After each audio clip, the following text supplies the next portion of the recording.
샬롬 샬롬 샬롬 샬롬. 하나님 사랑합니다. 여러분 주 안에서 사랑합니다. 오늘 33장 말씀이 므낫세 왕에 대해서 기록되어 있습니다. 므낫세가 그제야 야훼께서 하나님이신 줄을 알았더라 이렇게 고백하죠. 므낫세는 유다의 14대 왕으로 히스기야 왕과 헵시바 사이에서 태어난 왕. 15년을 연장시켜 주신 그 생명, 그때 이 아들을 갖게 됐고 그래서 낳았습니다. 히스기야가 말년에 하나님으로부터 연장받은 15년간의 기간 중에 태어나서 12세의 나이로 왕에 올라요 55년 동안 다스립니다. 1절에 보면 므낫세가 왕에 오를 때 나이가 12세라 예루살렘에서 55년 동안 다스리며 야훼 보시기에 악을 행하여 야훼께서 이스라엘 자손 앞에 쫓아내신 이방 사람들의 가증한 일을 본받아 그의 아버지 히스기야가 헐어버린 산당을 세우며 바알들을 위하여 제단을 쌓으며 아세라 목상을 만들며 하늘의 모든 이룰 성신을 경배하여 섬기며 야훼께서 전에 이르시기를 내가 내 이름을 예루살렘에 영원히 두리라 하신 야훼 전에 제단을 쌓고 야훼 전 두 마당에 하늘의 이룰 성신을 위하여 제단들을 쌓고 흰 모양 불 골짜기에서 그의 아들들을 불 가운데로 지나가게 하며 점치며 사술과 요술을 행하며 신접한 자와 박수를 신임하여 야훼 보시기에 악을 많이 행하여 야훼를 진노하게 하였으며 자기가 만든 아로새긴 목상을 하나님의 전에 세웠더라. 옛적에 하나님이 이 성전에 대하여 다윗과 그의 아들 솔로몬에게 이르시기를 내가 이스라엘 모든 지파 중에서 택한 이 성전과 예루살렘에 내 이름을 영원히 둘지라. 만일 이스라엘 사람이 내가 명령할 일들을 곧 모세를 통하여 전한 모든 율법과 윤례와 규례를 지켜 행하면 내가 그들의 발로 다시 그들 조상에게 정하여 준 땅에서 옮기지 않게 하리라 하셨으나 유다와 예루살렘 주인이 므낫세의 꾀임을 받고 악을 행한 것이 야훼께서 이스라엘 자손 앞에서 멸하신 모든 나라보다 더욱 심하였더라. 야훼께서 므낫세와 그의 백성에게 이르셨으나 이들이 듣지 아니하므로 야훼께서 아수르 왕의 군대 지휘관들이 와서 치게 하심에 그들이 므낫세를 사로잡고 쇠사슬로 결박하여 바벨론으로 끌고 간지라. 그가 환난을 당하여 그의 하나님 야훼께 간구하고 그의 조상들이 하나님 앞에 크게 겸손하여 기도하였으므로 하나님의 그의 기도를 받으시고 그의 간구를 들으시사 그가 예루살렘에 돌아와서 다시 왕위에 앉게 하심에 므낫세가 그제야 야훼께서 하나님이신 줄을 알았더라. 오늘 제목이기도 합니다. 13절. 그 후에 다윗 왕과 기온 서쪽 골짜기 아래 외성을 쌓되 엄은 어기까지 이르며 오베를 둘러 매우 높이 쌓고 또 유다 모든 견고한 성읍에 군대 지휘관을 두며 이방 신들과 야훼 전에 우상을 제거하며 야훼 전을 건축한 사내와 예루살렘에 쌓은 모든 제단들을 다 성 밖에 던지고 야훼 제단을 보수하고 화목제와 감사제를 그 제단에 드리고 유다를 명령하여 이스라엘 하나님 야훼를 섬기게 하며 백성에게 하나님 야훼께만 제사를 드렸으나 아직도 산당에서 제사를 드렸더라. 므낫세의 남은 사적과 그의 하나님께 한 기도와 선견자 이스라엘 하나님 야훼 이름으로 권한 말씀은 모두 이스라엘 왕들의 행장에 기록되었고 또 그의 기도와 그의 기도를 들으신 곳과 그의 모든 죄와 허물과 겸손하기 전에 산당을 세운 곳과 아세라 목상과 우상을 세운 곳들이 다 호세의 사기에 기록되니라. 므낫세가 그의 열조와 함께 누움에 그의 궁에 장사되고 그의 아들 아몬이 대신하여 왕이 되니라. 아몬이 왕위에 오를 때 나이가 22세라 예루살렘에서 2년 동안 다스리며 그의 아버지 므낫세 행함같이 야훼 보시기에 악을 행하여 아몬이 그의 아버지 므낫세가 만든 아로새긴 모든 우상에게 제사에 섬겼으며 이 아몬이 그의 아버지 므낫세가 스스로 겸손함같이 야훼 앞에서 스스로 겸손하지 아니하고 더욱 범죄하더니 그의 신하가 반역하여 왕을 궁중에서 죽임에 백성들의 아몬 왕을 반역한 사람들을 다 죽이고 그의 아들 요시야를 대신하여 왕으로 삼으니라. 반란이 일어나서 이렇게 망하는 그런 내용들 그리고 다시 또 왕자의 왕을 앉히는 그런 사건이 33장 내용이죠. 그는 무기토 세고 막 느고에 의해서 죽습니다. 므낫세. 요시야는 조상 다윗의 길로 걸으며 좌우로 치우치지 아니하는 왕으로 예수 그리스도의 조상으로 기록되어 있죠. 요시야가 사는 날. 그 이후에 이제 요시야가 서는 그런 내용. 34장이네요. 여기는 33장에서는 그제야 므낫세는 야훼가 하나님심을 깨닫게 되었다. 이때 그가 한 기도와 기도의 응답이 역사에 기록되었다. 이렇게 18, 9절에 증거합니다. 34장 내용. 유다 왕국의 14대 왕 므낫세가 그의 뒤를 이어 15대 왕이 된 아몬의 통치 행적에 대해서 기록하고 있습니다. 므낫세와 아몬의 행적. 므낫세가 그렇게 못되게 굴었는데도 하나님께 기도하자 하나님께서 그 기도를 들어주시고 그제야 므낫세가 하나님 살아계심을 알게 되었다 이렇게 말씀하고 있죠. 우상 숭배로 국가적 재난을 당한 역사의 교훈들을 익히 알고 있음에도 불구하고 므낫세는 선왕 히스기야와 달리 아주 좋지 않은 우매한 길을 걸었어요. 이란 므낫세를 이어 왕이 된 아몬도 악을 행하다가 반란으로 인해 죽음으로 일생을 마치죠. 우리가 읽은 대로 므낫세의 우상 숭배입니다. 유다 왕이 된 므낫세, 하나님 보시기에 올바른 삶을 살았던 히스기야가 죽자 그 아들 므낫세가 12살이라는 어린 나이로 유다 왕이 되죠. 예루살렘에서 55년이라는 긴 세월 동안 유다를 통치해서 20명의 유다 왕 중에 가장 오래 왕위에 앉아있는 왕이 됩니다. 므낫세는 선왕 히스기야와는 전혀 다른 악한 길을 걸었다. 므낫세가 왕이 되었다고 역대 32장 33절에 히스기야가 그의 조상들과 함께 누움에 온 유다와 예루살렘 주민이 그를 다윗 자손의 묘실 중 높은 곳에 장사하여 그의 죽음에 그에게 경의를 표합니다. 그의 아들 므낫세가 대신하여 왕이 되니라. 역대 32장 33절입니다. 55년간 통치했죠. 역대 33장 1절에 므낫세가 왕에 오를 때 나이가 22세라 예루살렘에서 55년 동안 다스렸다. 악행으로 야훼 진노를 바라게 되죠. 왕에 오른 므낫세는 부친 히스기야의 선한 행실을 본받지 않고 이방 사람의 가증한 죄악을 본받습니다. 우상 숭배. 그러한 결과로 표출된 것이 곧 그의 우상 숭배다. 그는 심지어 성전 안에까지 온갖 우상을 채웠을 뿐만 아니라 유다 백성들 이방신에 빠지도록 유도하며 적극적으로 죄악을 저지릅니다. 그는 이런 정치를 숭배하고 야훼 전에 단을 쌓고 신접한 자와 박수를 신임하여 야훼 진노를 격발케 하죠. 그래서 야훼 진노를 격발케 했다. 역대 33장 6절입니다. 흰놈의 아들 골짜기에서 그의 아들들을 불 가운데로 지나가게 하며 또 점치며 사수가 요술을 행하며 신접한 자와 박수를 신임하여 야훼 보시기에 악을 많이 행하여 야훼 진노를 진노케 하였다. 이방 족속보다 더욱 악했죠. 역대기 기자는 므낫세 우상 숭배가 하나님께서 가증히 여겨 이스라엘을 통하여 멸하신 이방 족속보다 더 심했다 이렇게 말합니다. 부친 히스기야의 종교 계획을 완전히 뒤집어버리는 악행을 범했던 므낫세입니다. 그는 거룩해야 할 하나님의 성전을 온갖 우상으로 채우고 유다 백성들이 오히려 이방 족속들보다 더 열심히 우상 숭배에 빠지도록 유도합니다. 야훼 전의 우상입니다. 15절이죠. 그런즉 이와 같이 너희는 히스기야에게 속지 말라. 꾀임을 받지 말라. 이때 33장 15절입니다. 그를 믿지도 말라. 어떤 백성이나 어떤 나라에서 또 능히 자기의 백성을 나의 손과 나의 조상들의 손에서 건져내지 못하였나니 하물며 너희 하나님이 너희를 내 손에서 건져내겠느냐 하였더라. 이렇게 말씀하고 있어요.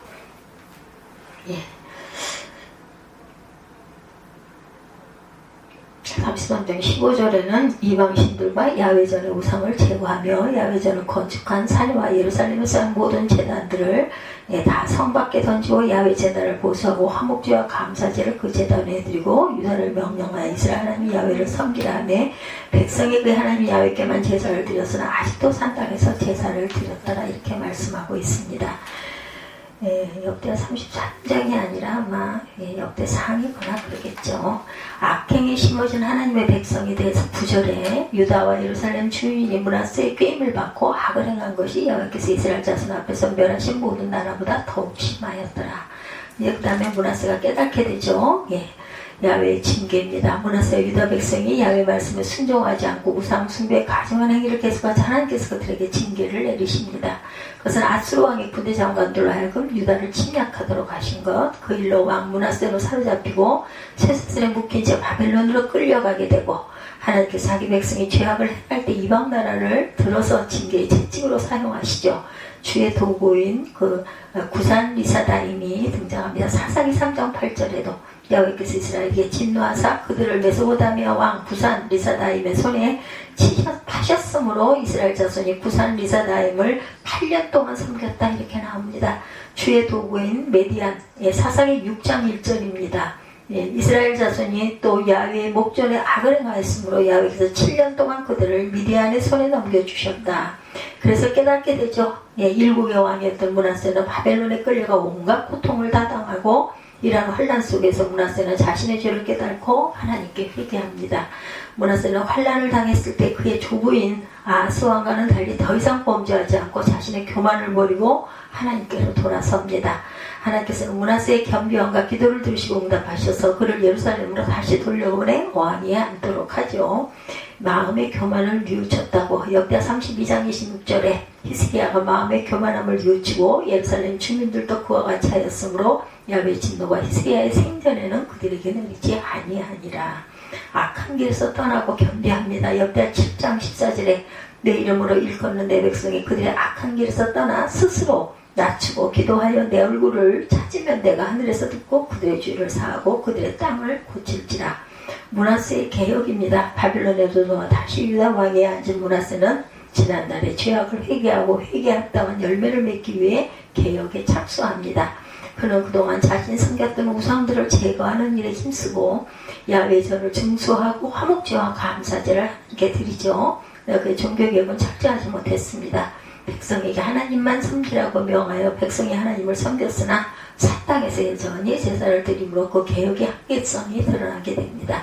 이방신들과 성전의 우상 제거를 하죠. 역대 33장 15절에 이방신들과 여호와의 전의 우상을 가장 가치 있는 그 삶으로 내드리고 10장이 또 어디로 건너갔네.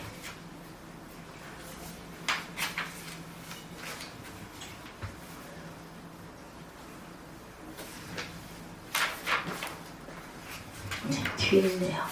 제거해서 야훼전을 건축한 사내와 예루살렘 그에 쌓은 모든 제단들을 다 성 밖에 던지고 야훼 제단을 보수하고 화목제와 감사제를 제단 위에 드리고 유다를 명령하여 이스라엘 하나님 야훼를 섬기라 했다.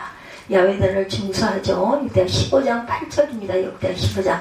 아사가 이 말고 선지자 오뎃의 예언을 듣고 마음을 강하게 하여 가증한 물건들을 유다와 베냐민 온 땅에서 없애고 에브라임 산지에서 빼앗은 성읍들에도 없애고 또 야훼 낭실 앞에 있는 야훼 제단을 재건하였다. 또 유다와 베냐민의 무리를 모으고 에브라임과 므낫세와 시몬 가운데 나와 너희 중에 머물러 사는 자들을 모았으니 이는 이스라엘 사람들이 아사의 하나님 야훼께서 그와 함께 하심을 보고 아사에게로 돌아오는 자가 많았습니다.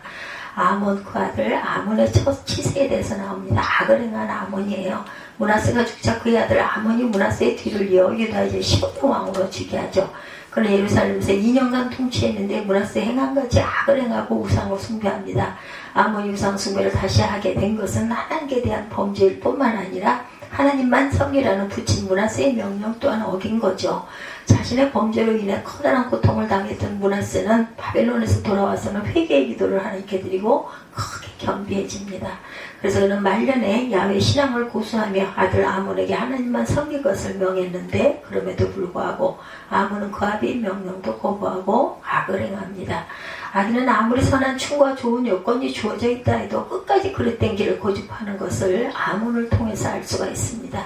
철저히 버려야 할 악입니다. 데살로니가전서 5장 22절 악은 어떤 모양이라도 버리라. 여러 민족이 섬기는 아로새긴 우상에 대해서 열왕기하 17장 41절에 이 여러 민족이 야훼를 경외하고 또 그 아로새긴 우상을 섬기니 그들이 찾아 손손이 그들의 조상들이 행하던 대로 그들도 오늘까지 행하니라 이렇게 증거해요. 끝까지 회개하지 않죠. 아무런 므낫세 행위 중에도 악한 것만을 본받아 행하고 끝까지 회개하지 않습니다. 므낫세는 온갖 우상을 만들어 숭배하는 악행을 일삼았지만 말년에는 온전히 회개하죠. 하나님의 징벌로부터 구원을 받았어요. 그리고 철저하지는 못했다 하지만 종교 계획도 시행하기도 합니다. 아들 아몬은 선한 므낫세와 달리 죽는 순간까지 회개하지 않고 더욱 악행을 저지릅니다. 하나님은 이 모든 사람이 회개하여 돌아오기를 원하시죠. 각자에게 기회를 부여하셨어요. 모든 사람들은 사도 바울과 같이 회개하고 하나님께 쓰임받는 것이 얼마나 귀한 것인지를 깨달아 알지 못했다.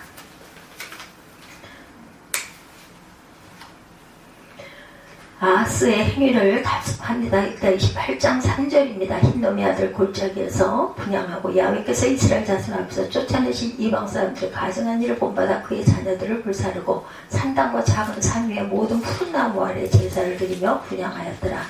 회개는 죄를 사함받는 통로라고 요한 1서 1장 9절에 만일 우리가 우리 죄를 자백하면 그는 미쁘시고 의로우사 우리 죄를 사하시며 우리를 모든 불의에서 깨끗하게 하실 것이요.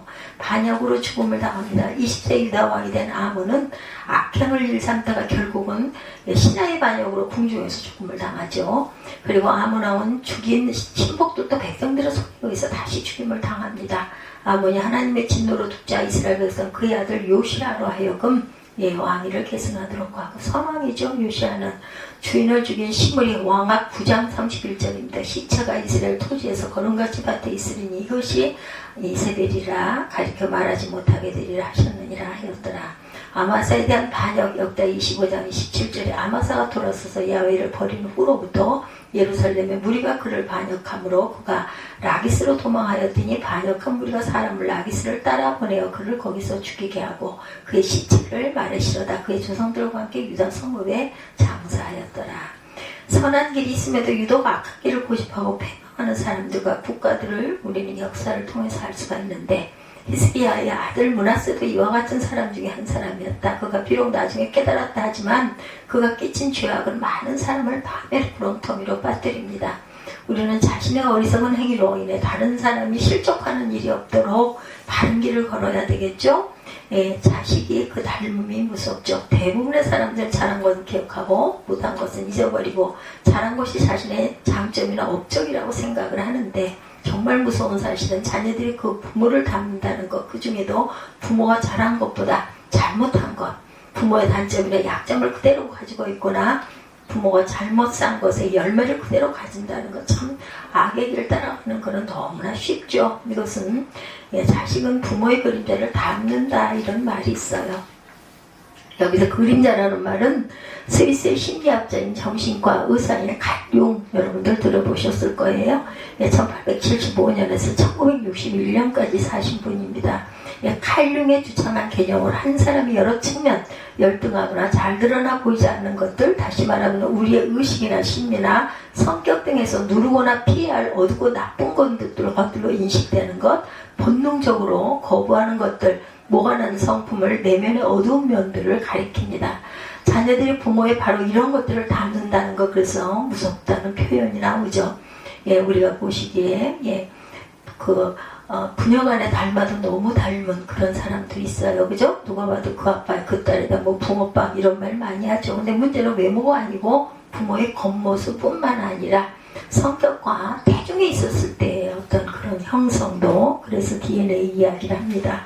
자녀는 자신이 싫어하던 부모의 어떤 모습이 자신에게 그대로 있는 것을 또한 깨닫게 되고, 부모 역시 자신의 단점이 자녀가 그대로 가지고 있는 것을 우리가 가끔 보게 되죠. 이처럼 부모의 어떤 것이 자녀에게 그대로 대물림되어 흐르는 것이 혈연의 무서움이죠. 그렇기 때문에 간절하게 바라는 것은 부모의 좋은 것이 발전되어 이어져가고 나쁜 것은 부모 세대로 끝났으면 좋겠죠. 그럴 수 있다면 얼마나 좋을까. 그래서 그 아들의 그 아들 이런 이야기 많이 합니다. 히스기야 왕, 이 사람이 왕인가 아니면 신앙 좋은 선지자 혹은 제사장인가라는 생각이 들 정도로 오직 믿음으로 일관된 사람이었죠. 이런 히스기야 왕에 대해서 하나님께서 내리신 평가는 하나님 보시기에 좋았다. 하나님께서 그에게 복을 주셨다는 것, 하나님은 그의 신앙적인 헌신과 열정으로 인해 개인뿐 아니라 나라가 복되게 하셨어요. 오늘 본문에 우리가 만나는 사람은 히스기야 왕의 아들 므낫세였죠. 그러나 아버지 히스기야 왕과는 너무나 많은 면에서 달랐고, 므낫세는 12세의 왕에 올라 55년간 가장 길게 통치한 왕입니다. 그가 왕에 오른 12살 때부터 실제적인 통치를 한 것은 아니고 부친인 히스기야 왕과 함께 통치하다가 히스기야가 죽은 다음에 통치를 한 것으로 증거되어 있다고 합니다. 문제는 55년이란 긴 기간 동안 통치했고 상당 기간 동안 신앙 좋은 아버지 히스기야는 공동 통치를 했지만 역사는 그를 악한 왕으로 기록되었다. 그것이 어디에 있는가 우리가 한번 살펴보도록 하죠. 2절에 야훼 보시기에 악을 행하여 어느 정도로 악했을까? 역사는 북이스라엘에서 가장 사악한 왕 아합이라고 기록하고 있는데 남유다의 가장 사악한 왕은 므낫세다 이렇게 기록을 할 정도다. 그렇다면 그가 악했다는 것은 구체적으로 어떻다는 말일까? 첫째, 그는 조상 다윗이나 아버지 히스기야와는 완전히 반대의 길로 갔다.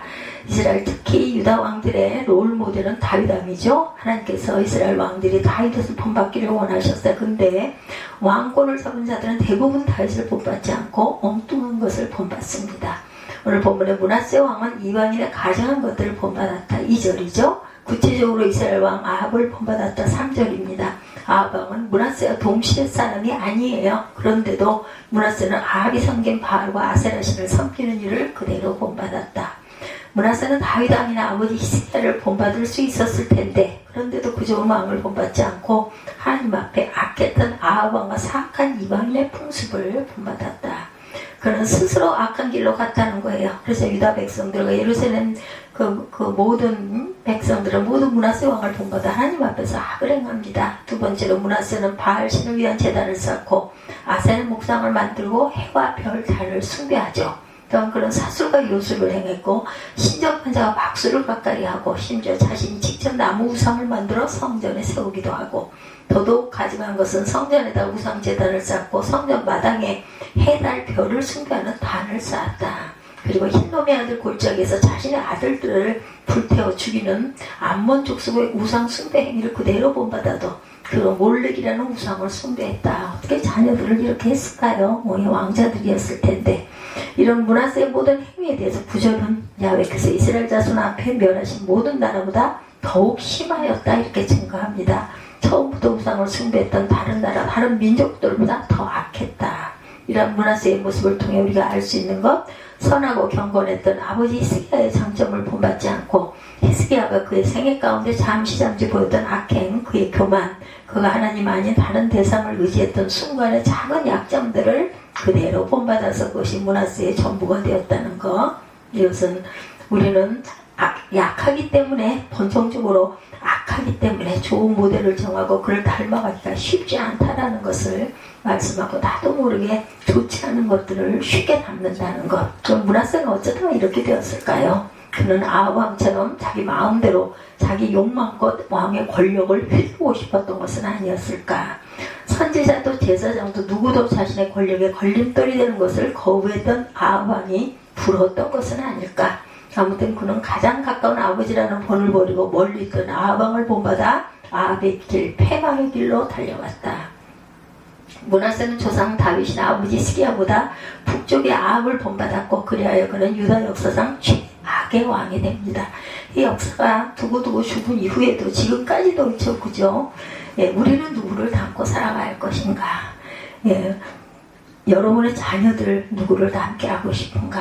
예, 성도는 누구를 닮아야 할지 이미 정해져 있는 사람들이에요. 그리스도를 본받는 사람, 예수님처럼 되어야 하는 사람, 주님 그렇게 될 수 있도록 우리를 도우시기 위해서 성령을 보내주셨죠.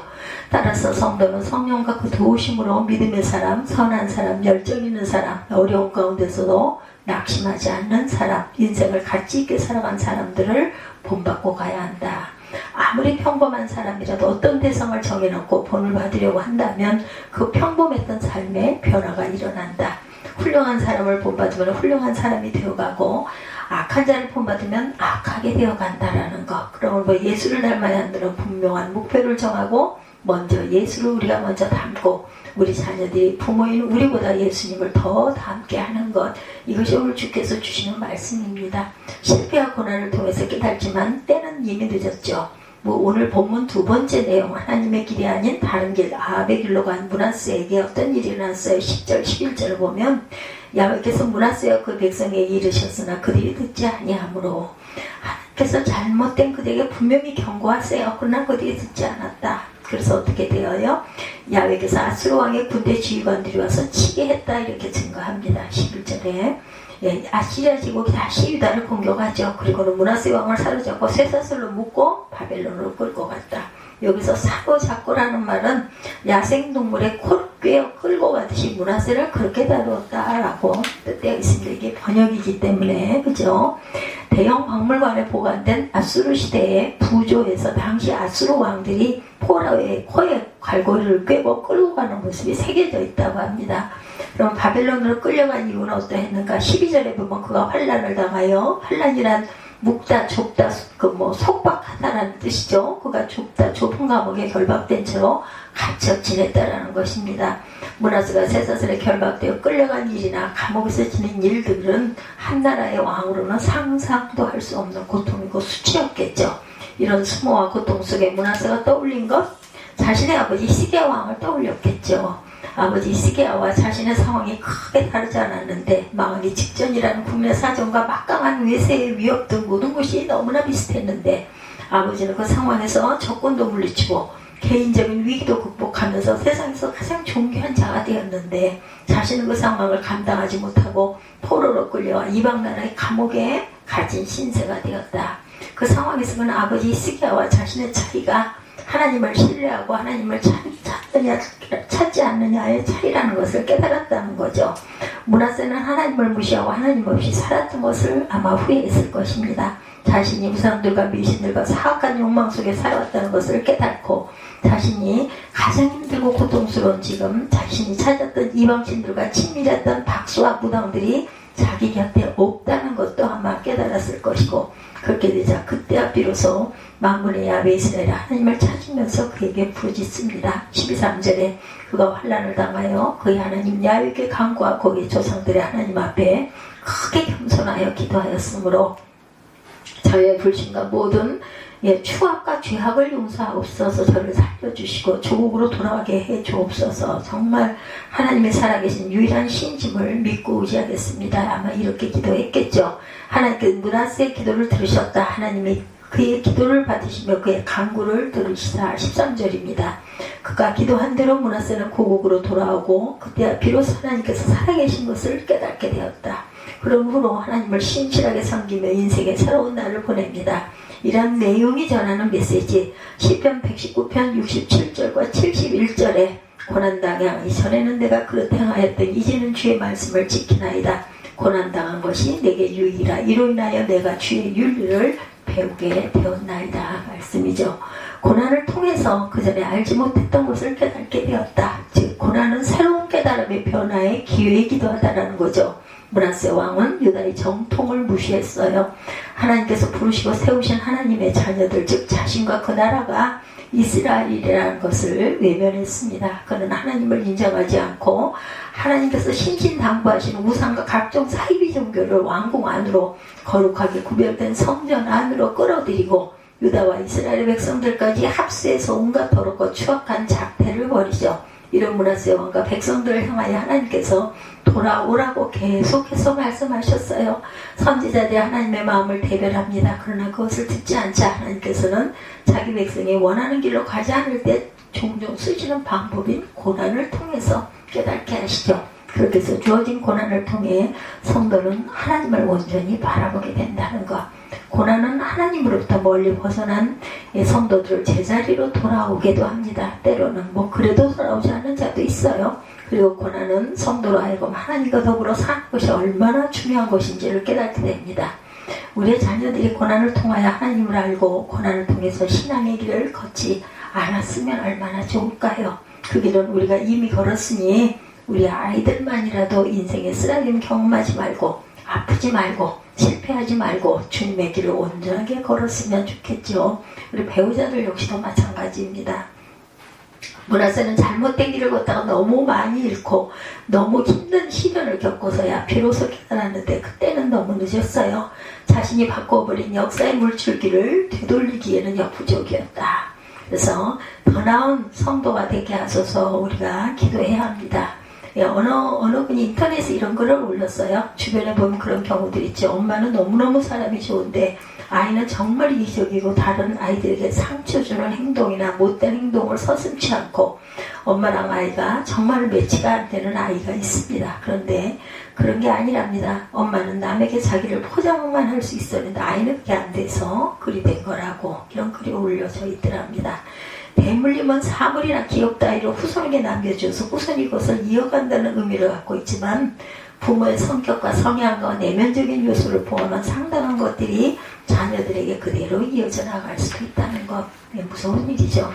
자녀들을 보면서 우리를 닮았다고 생각하는 부분들이 많습니다. 그러나 우리의 간절한 기도이자 궁극적인 목표는 자녀들이 하나님을 닮는 것이고 거룩해지는 것이고 예수의 원함과 온유함과 부드러움과 강함을 잘 지니고 하는 거죠. 그래서 자녀들이 나보다 더 나은 신앙인이 되게 하소서라 간절하게 기도하는 것이 이런 것을 자테크라고 합니다. 돈을 모으고 불리는 것을 재테크라고 하고 세금을 절약하기 위해서 세테크라는 것을 하고 자기 자신에게 투자하는 나테크를 한다래요. 현대는 이런 다양한 삶의 기술들이 필요하다고 그러죠. 마지막이자 중요한 것이 바로 자테크. 자녀를 잘 길러놔야 자신의 노후가 자녀들 자신이 또한 행복하게 산다. 우리에게 그런 의미만 있는 것이 아니고 우리가 받는 신앙이 대를 이어 계속 흘러가는 것이 성도들의 사명입니다. 광야와 그 이후 이스라엘 백성들에게 하나님께서 당부하신 말씀이에요. 신명기 6장 4절부터 9절입니다. 이스라엘아 들으라. 우리 하나님 야훼는 오직 유일한 야훼시니 너는 마음을 다하고 뜻을 다하고 힘을 다하여 내 하나님 야훼를 사랑하라. 오늘 내가 네게 명하는 이 말씀을 너는 마음에 새기고 내 자녀에게 부지런히 가르치며 집에 앉았을 때든지 길을 갈 때든지 누워있을 때든지 일어날 때든지 이 말씀을 강론할 것이며 너는 또 그것을 내 손목에 매어 기호를 삼으며 내 미간에 붙여 표로 삼고 내 집 문설주 바깥문에 기록할지니라. 시절이 변하고 낯선 이방 세상에 가나안이란 새로운 환경 가운데 살지라도 신앙의 흐름이 끊이지 않고 계속 흘러갈 수 있도록 나아가서 출애굽 세대 이후 신앙의 물줄기가 깊어지고 더 넓어지도록 만들라는 말씀이 바로 신명기 6장 4절에서 9절입니다. 이것은 그대로 우리에게 적용되는 말씀이고 우리도 이스라엘처럼 자테크, 자녀를 잘 길러나가자. 그렇게 잘해서 하나님이 기뻐하심을 이유라는 거죠. 경건하고 주께 헌신적이던 히스기야의 아들이 그렇게 사악한 길로 불신의 길로 갔다면 우리 자녀들이 어떠할지 어느 정도 짐작할 수가 있지 않겠는가. 히스기야의 아들 므낫세를 보면서 자녀들이 정말 주님의 길, 온전한 믿음의 길을 걸어갈 수 있도록 더 많이 기도하고 확실한 본을 보여야 되지 않겠는가.